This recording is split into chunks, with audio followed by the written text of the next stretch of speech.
They were just in Rome, and that. The notice requirement of the Open Public Meetings Act for this meeting have been satisfied. A copy of the annual meeting notice was sent to the press, Down Beach Current, posted on the bulletin board in the municipal building, on the municipal website, filed in the office of the municipal clerk. Would you please take time and turn off your electronic equipment? We'll stand for the Pledge of Allegiance. Attention, salute. I pledge allegiance to the flag of the United States of America and to the republic for which it stands, one nation, under God, indivisible, with liberty and justice for all. Call the roll, please. Mayor Becker? Here. Commissioner Amadeo? Here. Commissioner Blumberg? I am here. First item for discussion, Mr. Rubin, would you give us a report on Phase 2 of the post-Sandy planning grants? Yes, thank you. Mayor and Commissioners, the post-Sandy planning grants, which are given to us by the state using federal money, 100% funds to do 4 studies. A new master plan, a revised zoning ordinance, an economic development and community development plan for the city, and a sustainable community plan. We put out RFPs in July. They came back in on August 18th, I believe, and a committee was established by the city, including myself, Attorney Abbott, Solicitor Abbott, Dave Wolfson, and Fred Verna. We received five responses to the RFP. These are the 5 books which were given out to the members of the selection committee. The 5 groups that submitted were Mazer Associates from Marmora, T&M Associates from Middletown, K Engineering from Berlin, Ponzio Company, and Remington Vernick Wohlberg from Pleasantville.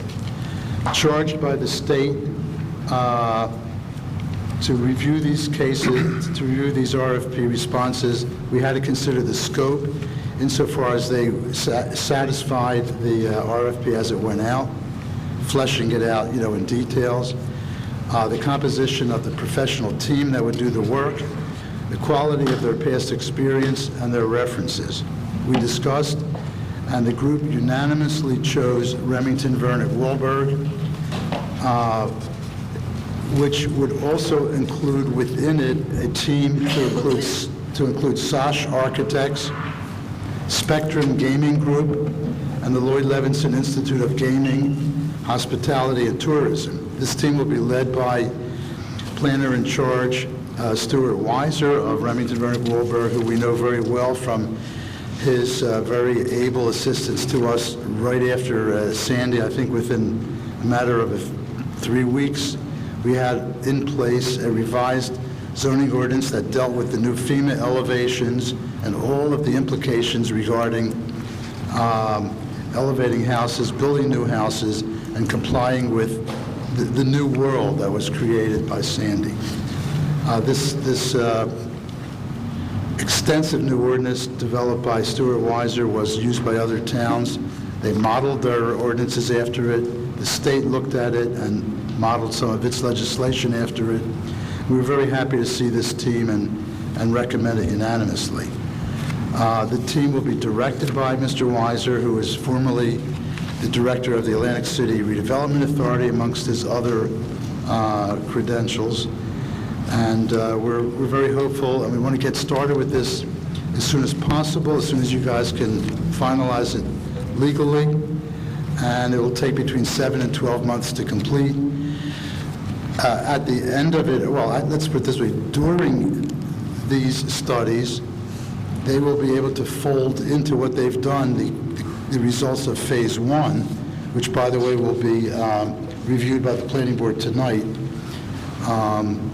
And Phase 1, of course, includes the Bayfront, Beachfront, and Amherst Avenue commercial district studies being done by Ponzio Company, so that in total, these 7 volumes will constitute an amazing plan for the future of Margate. So I asked Mr. Weiser to be here today, and he is here to introduce himself. We do know him, and to be available to you for any questions. Good evening, everyone. Thank you, Roger. We don't have a presentation prepared. I'd be happy to answer any questions that anyone might have. I will say that we prepared what we think, or we put together what we think is a really unparalleled team between our firm, the Sash Architects, Sykes, Salerno, O'Connor and Hazava Architects. They're world-renowned. Spectrum Gaming, which really does, while their name is gaming, they do the type of marketing and economic analysis that you asked for in your RFP, as well as the Levinson Institute out of Stockton, which also does the analysis side. They also have within their ability to draw from Stockton, from that institute, people who are very well versed in the green sustainability efficiency aspect, which was also part of your RFP. So we think we put together a really top-notch team. Once again, I say this every time I'm here, I'm glad to be able to come back and work for the city I grew up in. And my parents are still here. So I'll be happy to answer any questions that you might have. Are there any questions for Stuart? Stuart, can I make an assumption that you will be the point man on the entire Absolutely. study? Okay. Roger and I will be joined at the hip, and I will then be running the team to make sure that everything is timely, that everything is responsive, that all of the city's issues are covered, and that you get the report that you expect. Okay. Anybody else? Maureen? John? Just a quick question.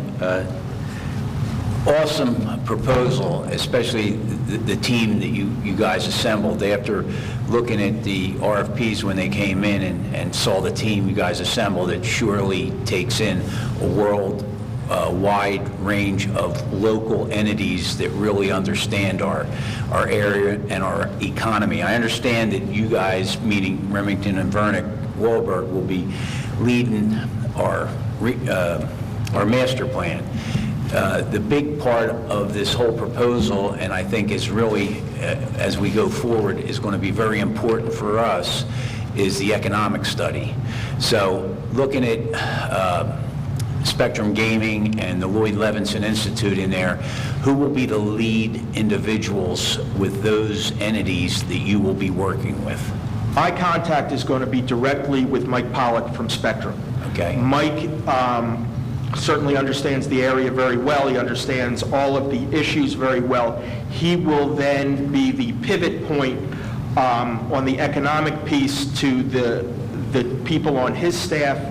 And then there is a gentleman by the name of Rummy Pandit, who is the newly appointed, I want to say executive director, I don't remember his exact title, but he is the person who is heading up the Levinson Institute after Izzy Posner left.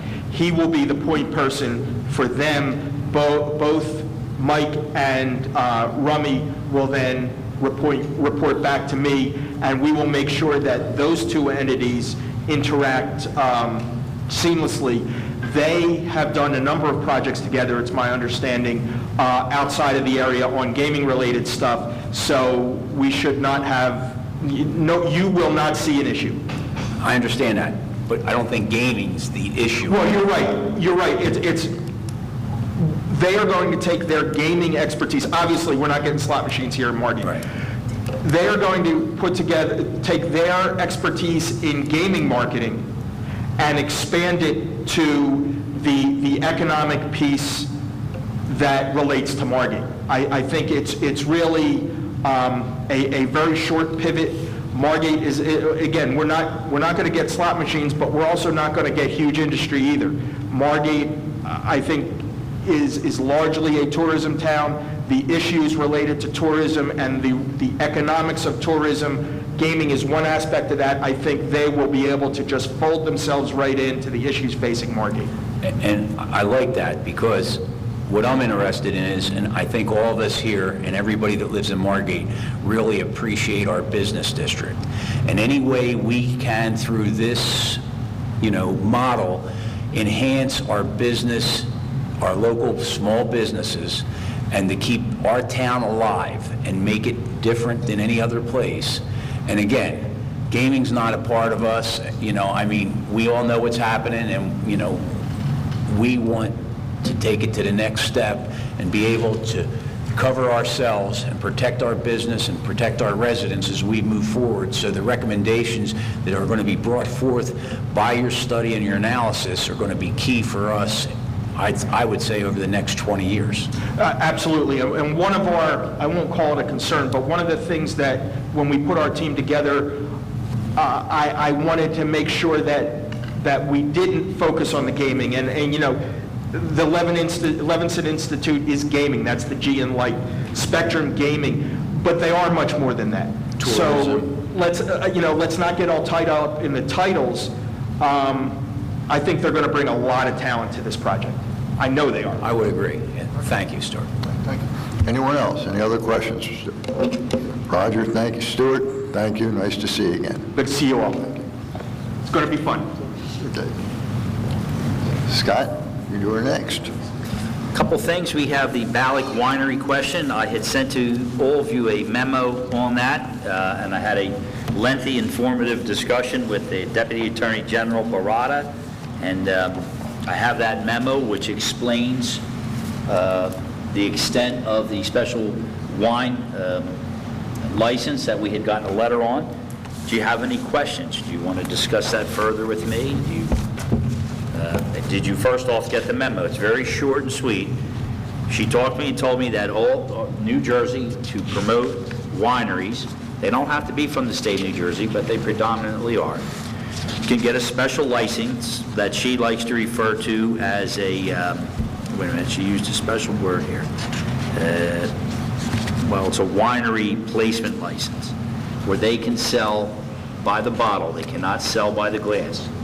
They are allowed to give free samples, and you are allowed to buy a bottle and move to another portion of the establishment, generally a restaurant, and have a wine with your dinner.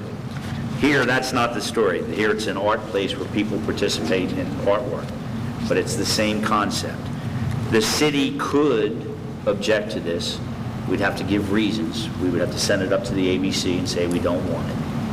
You'll also notice in the memorandum I gave you, a lot of questions may come up about bring your own booze, BYOB. That's different. That's a statutory provision under the criminal code of the state. A town can prohibit alcohol in total, such as Ocean City does. We do not, of course, with our bars and liquor stores. So if we have an objection, we would have to detail why we would want to object. I got a question. Are there any other questions? John? Yes, thank you, Mayor. Scott, yeah, I did get your memo, and I really appreciate your research, and it does make a lot of sense. But again, I still have a concern, like I stated when it came up the first time around, that the art program there is extended to children, and it's a great venue for both adults and children classes, teaching individuals how to draw and paint, etc. In fact, there's a piece that I really don't like, but it's sitting on my dining room wall that my daughter did. But what I reflect back to is young kids are in that studio, and I don't think, what kind of example does this set selling alcoholic beverages in a studio of art where there are there's kids in the 5 to 10-year-old age group?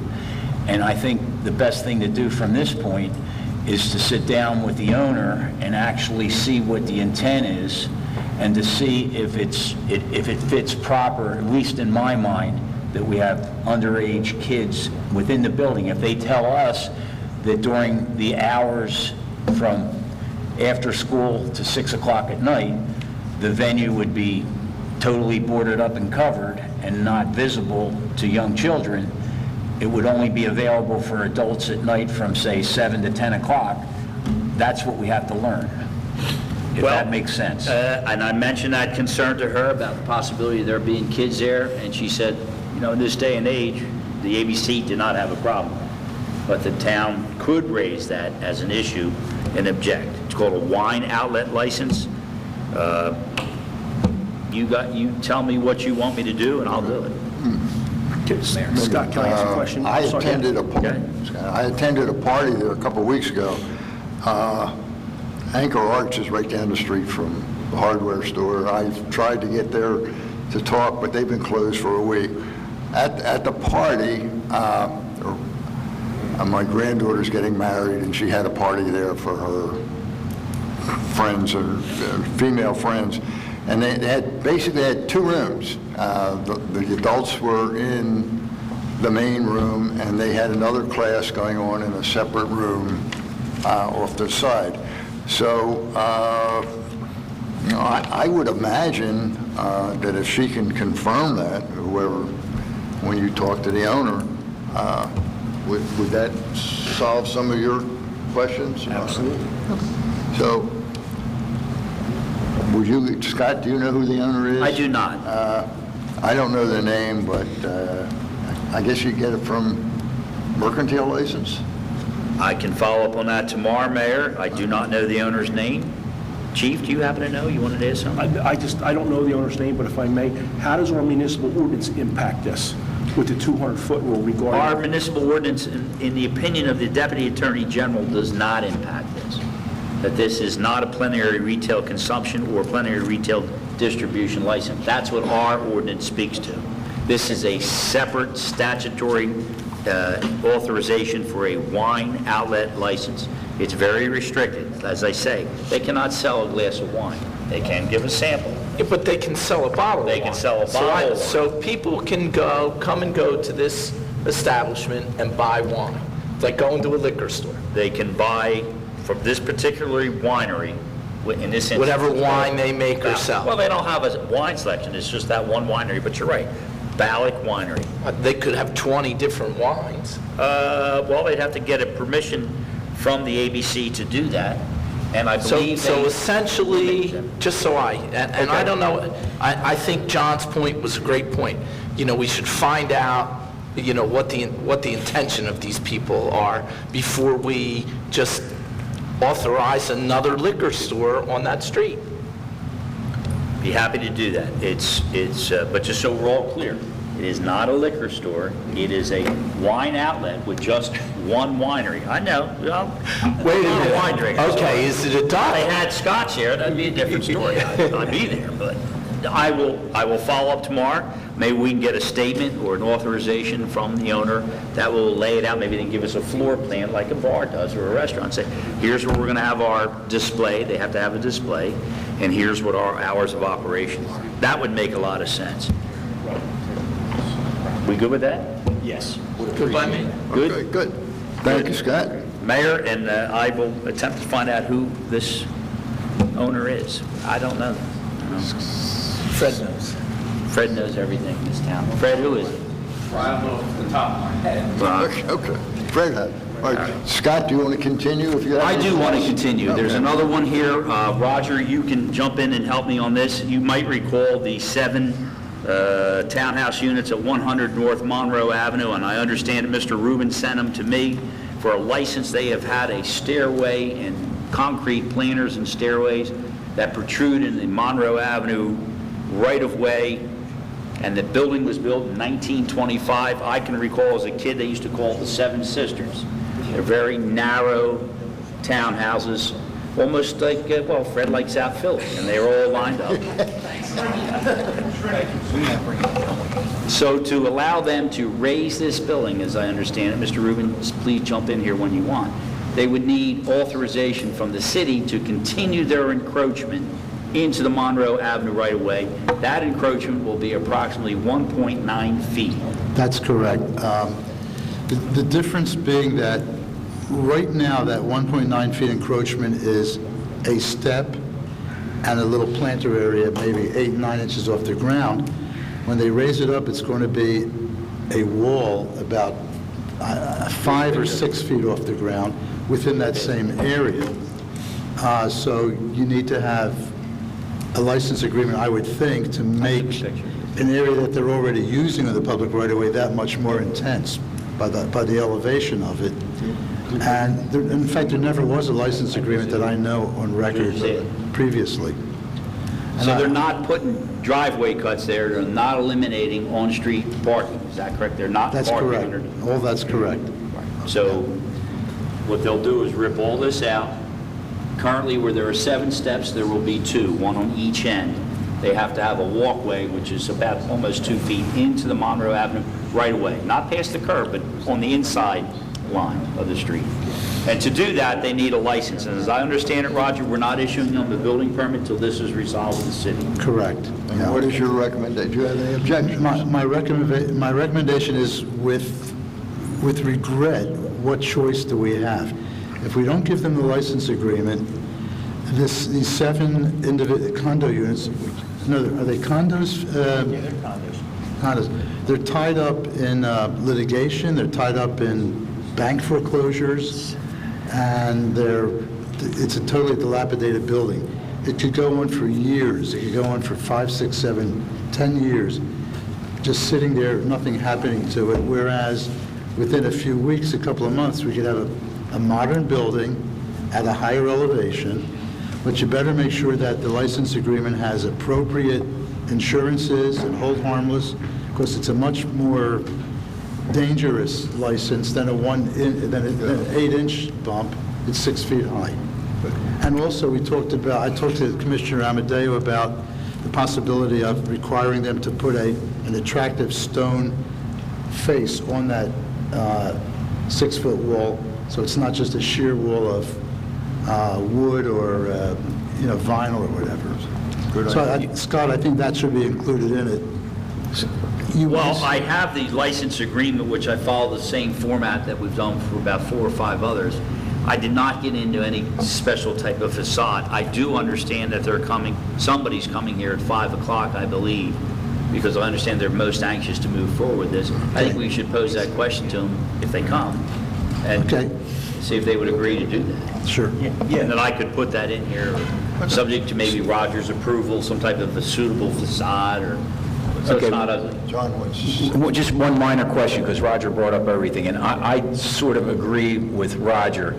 It's a situation that I think will improve, but it does create a danger. And the concern I have is that the homeowners association or the condo owners have a high enough liability insurance policy, because as you saw the diagram, the sketch that that the engineer made, it's about 12 risers, 14 risers, and one's right on just off of Winchester Avenue. My concern is if someone falls down those steps and ends up on city right-of-way property, and I know a hold harmless agreement is going to be a part of the license agreement, I just think that we need to make sure that the homeowners association, that we don't get caught into a secondary lawsuit issue. Well, anybody can sue anybody, so I can't guarantee you the city would never be sued. But what I can tell you is in our license agreement, we require minimum insurance policy of $1 million, naming the city of Margate as an additional insured. Okay. Plus it has the hold harmless and indemnify the city. You okay?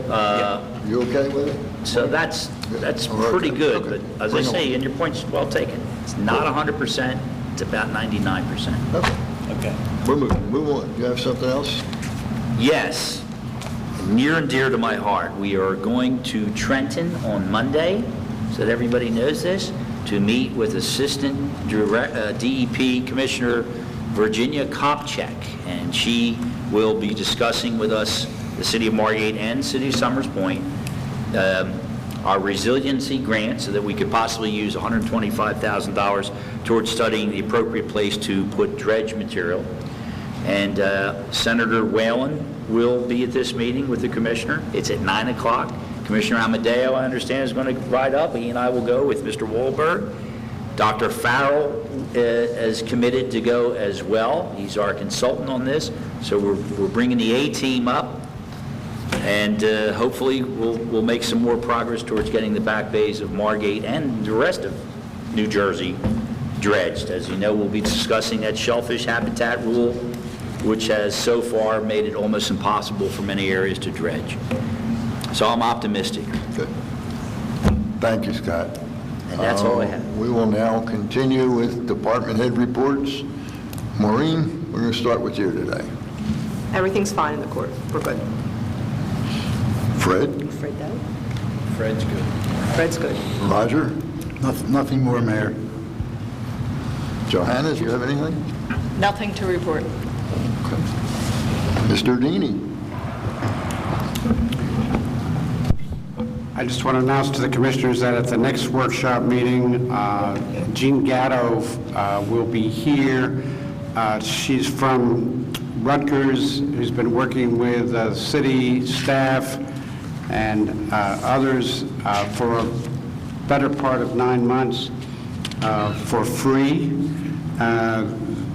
They are going around the state, especially in municipalities that were affected by Sandy, and they're providing a lot of assistance for resiliency studies, and she's going to make a presentation of her findings that has been reviewed by our internal staff at least once, if not twice, and she'll make a brief presentation at our workshop next week. The timing is perfect because we're just receiving the Phase 1 resiliency study as they're related to bulkheads and beach and elevations from Ponzio, which is being presented to the planning board tonight. And we are considering at the next meeting as well the award of Phase 2 to the Remington and Vernick that was described here earlier this evening, one part of which is the master plan. So all of those things will come together in a planning effort that will culminate at sometime next June or so. So we're right on time, and that's my report. Thank you, Rich. Chief Wilson? I'd like to draw your attention to Resolution 166-2015, which is due for consideration at the next meeting.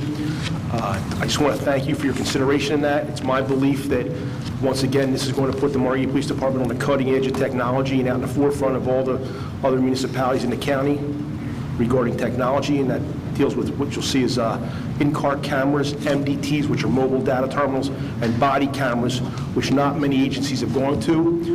The one thing I want to note regarding the body cameras, we are purchasing the body cameras via the Law Enforcement Trust Fund, which actually comes at no cost to the taxpayer because it's money we've received through seizure in cases we've done with the prosecutor's office.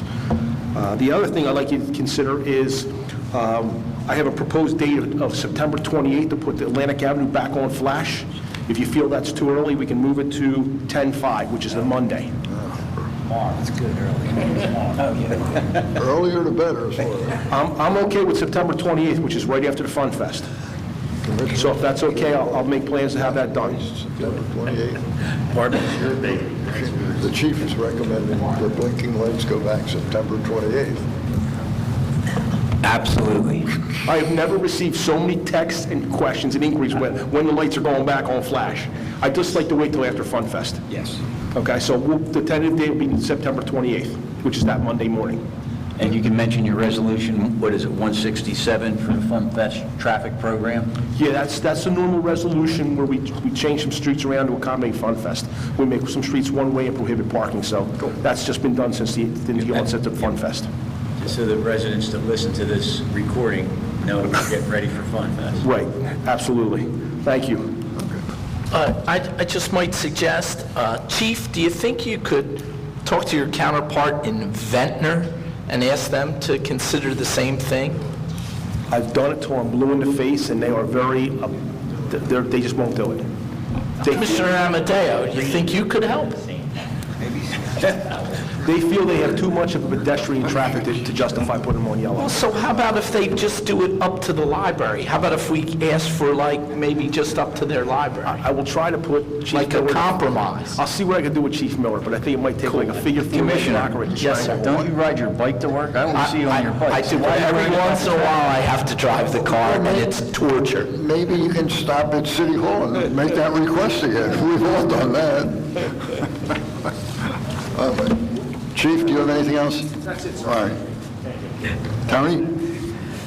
I'd like to thank the mayor and commissioners and all the departments for their support for our 9/11 ceremony on Monday. It was very well received.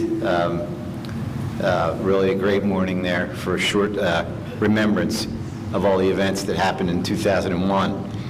Also, just a notification. I know most of you know we had a fire early Sunday morning with very extensive damage to a house on Thurlow Avenue. Our guys made a very quick stop because it was extending to the house next door, and also thanks to, and we're going to do something special, but police officer Janetta Curie was on patrol and found it before it had even been reported through their smoke detector system. So we're real thankful for that. And one last thing, this is the last weekend that we're going to have beaches open on the 19th and 20th. I'm not sure if it's going to be 4 to 6 beaches, depending on how many guards Chief Smallwood has available and also to the weather. So thanks for a great summer. Thank you, Chief. Frank? We've been working on the beach all week. We're getting it ready for the winter season by removing the enclosures and signs and Moby mats and things like that. We're also getting ready for the Fall Fun Fest next week. We have a lot of preparation to do this coming week, and we will probably start setting up Amherst Avenue Thursday evening. This Saturday is the International Coastal Cleanup. It's being ran by Clean Communities in Margate. We had a Clean Communities course at the pavilion. It was 3 days, and this is the final day where there's going to be a graduation. The cleanup's going to be held in every coastal town around the world. On Saturday, it'll start at 9 o'clock. Actually, at 11 o'clock, there will be a graduation for Clean Communities coordinators, and after that, it'll be the end of the event. That's it. Thank you, Frank. Ed? Okay, went through most of the projects at the previous meeting, but there's a few things. The 2016 state aid applications will be due on the 20th of October.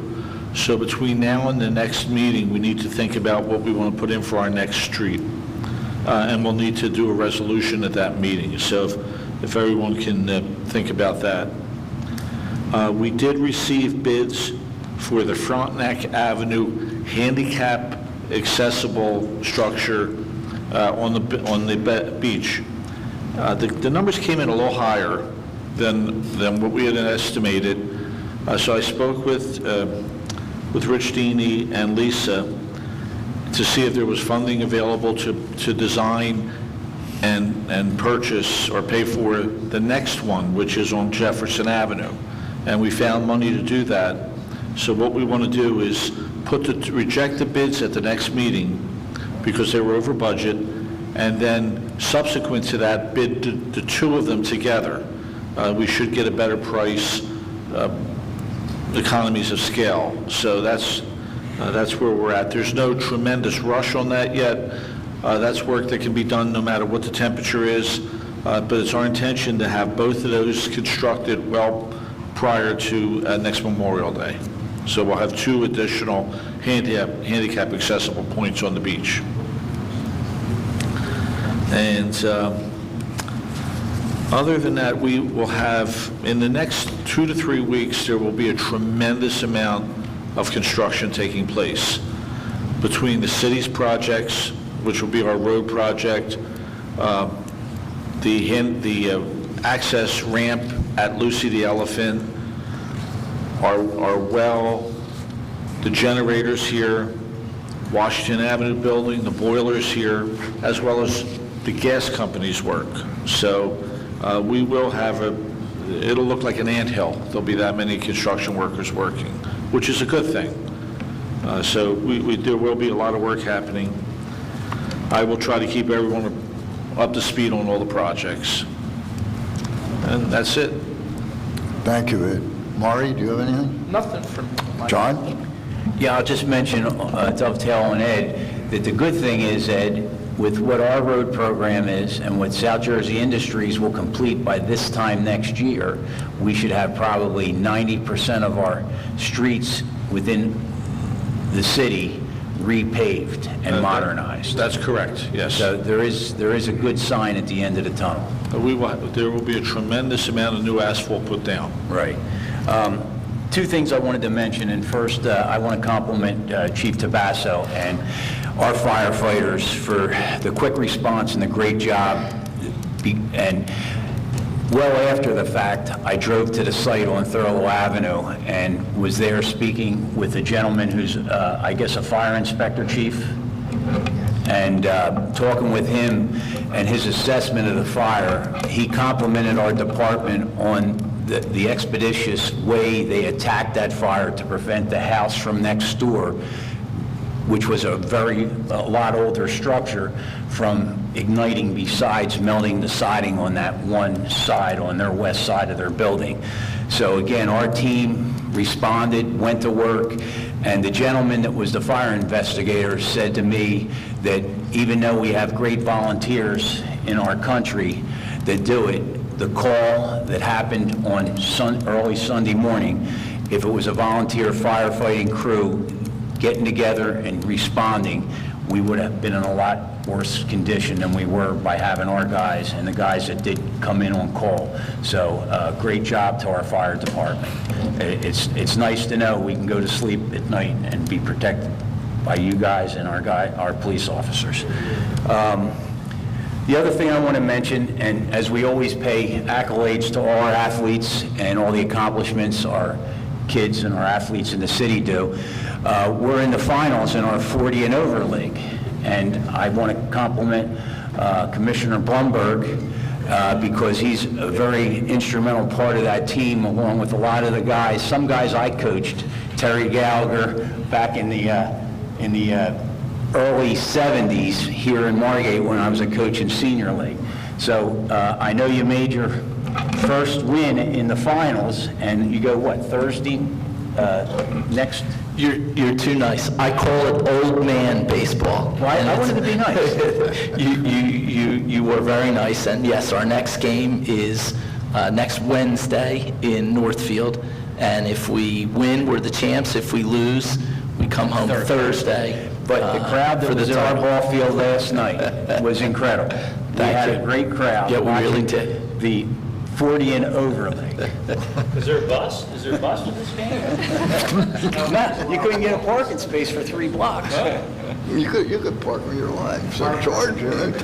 And lastly, I have to mention a little bit of history, and I want to thank whoever left this little tidbit of information because I wasn't aware of it. Today's Constitution Day.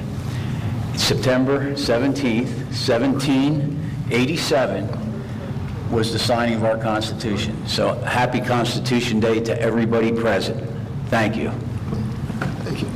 Okay, I'm good today. At this point, we will open up public comment, 3 minutes on any of the items that were discussed today.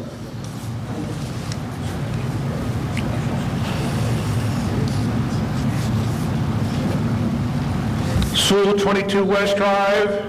Follow-up question to our esteemed city solicitor.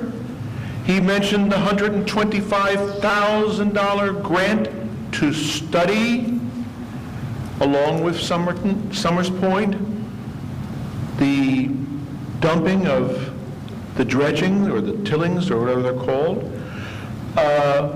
Once again, earlier, Councilman Amadeo had mentioned a old grant as well. Is that part of that old grant? No. No. So what direction has Margate taken to ensure that the general taxpayer will not be on the hook for the dredging cost? Are we following up on grant researches? And will the earlier grant money be secured, and will it be sufficient to cover the cost of dredging? I do not have an answer to all those questions. I do know that some people are talking about filing tax appeals because they cannot tie their boats up at their bayfront homes. And so it might be considered an improvement that's required for the benefit of all of Margate, not just a limited few. But that's a decision that's not been reached. We don't even have permission to dredge anything right now. In fact, we've been denied the right to dredge at the end of Washington Avenue because of shellfish habitat. So we have to take many steps before we get to that point. But when we do get to that point, I'm sure you'll have lots of input. I am quite certain of that. However, while we're getting to that point, would it not behoove the city of Margate to research any and all grants available to subsidize the dredging cost? We're way ahead of you. We have Jimmy Rotella on this, who's been diligently pushing grant research and obtaining grants for us. We also have Ed Wahlberg's firm that has been very much involved in assisting with that effort.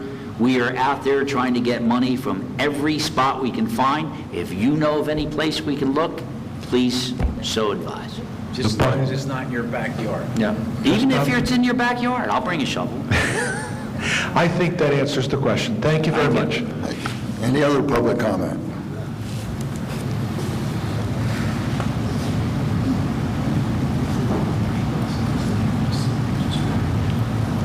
Stephen Altman, 9003 Amherst Avenue. Following in Mr. Amadeo's comments about the fire department and their swift service to my mother last night, she took a header and I was unable to get her up. The reason that I mentioned this is, first of all, to thank the fire department. They were great. They were there expeditiously and helped me get her up. But the interesting thing was, for all of you, I dialed 911 on this smartphone, and I got a green screen that said I was unable to access that telephone number. So I called the fire department on its general number, and someone came to help. Two nice people. But I've never seen that before, and I'm just living in the, 2 blocks away from here, so my concern was to mention, because I've had no way of checking this out, if anybody else has ever gotten a green screen that says you can't access 911. Call your cellular service provider. Service provider? Okay. Because normally, Steve, even if your phone's locked out, you can still dial 911. So that's a bizarre situation. Even if you don't have service, you hit 911, it still works. For all new cell phones, especially smartphones, are designed to do that.